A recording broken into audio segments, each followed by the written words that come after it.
ସାଙ୍ଗମାନେ episode start ହଉ ମାନସ ଆସିକି କହୁଛି ଆରେ ସବୁ କୁଆଡେ ଗଲ ଡରିଗଲ କି ସବୁ ଖାଲି ଥରୁଟିଏ ସମସ୍ତେ ମୋ ସାମ୍ନାକୁ ଆସିଛ ତାପରେ ଚିହ୍ନିବ ଏ ମାନସୀ କିଏ।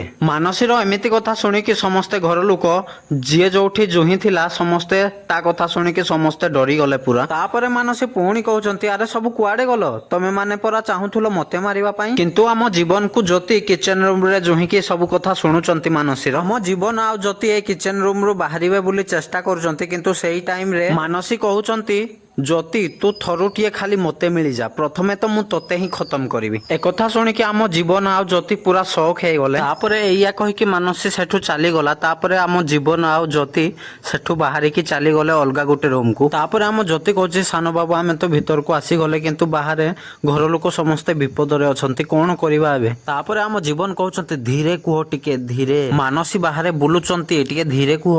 ତାପରେ ଆମ ଜ୍ୟୋତି କହୁଛନ୍ତି ସାନ ବାବୁ ମତେ ବହୁତ ଡର ଲାଗୁଛି ଏବେ କଣ କରିବା ଆମେ। ଏଇଆ କହିକି ଆମ ଜ୍ୟୋତି ଜୀବନକୁ ଜୋରରେ କୁଣ୍ଢେଇକି ଧରୁଛି। ତାପରେ ଆମ ଜୀବନ କହୁଛନ୍ତି ଜ୍ୟୋତି ଜ୍ୟୋତି ତମ ଭଉଣୀ ସେଠି ବାହାରେ ସମସ୍ତଙ୍କୁ ମାରିବା ପାଇଁ ଖୋଜୁଛନ୍ତି ଆଉ ତମକୁ ରୋମାନ୍ସ କରିବା ପାଇଁ ମନ ହଉଛି। ଆମ ଜୀବନଙ୍କର ଏମିତି କଥା ଶୁଣିକି ଜ୍ୟୋତି ଟିକେ ଲାଜେଇ ଗଲେ। ଆଉ ଯଦି ଆପଣ ମାନେ ଏଇଭଳିଆ ଭିଡିଓ ଦେଖିବା ପାଇଁ ଚାହୁଁଛନ୍ତି ଫଟାଫଟ ଚ୍ୟାନେଲକୁ ସବସ୍କ୍ରାଇବ କରିଦିଅନ୍ତୁ। ଆପଣଙ୍କୁ ଏଇ ଚ୍ୟାନେଲରେ ଦେଖିବାକୁ ମିଳିଯିବ ଏଇଭଳିଆ ଭିଡିଓ।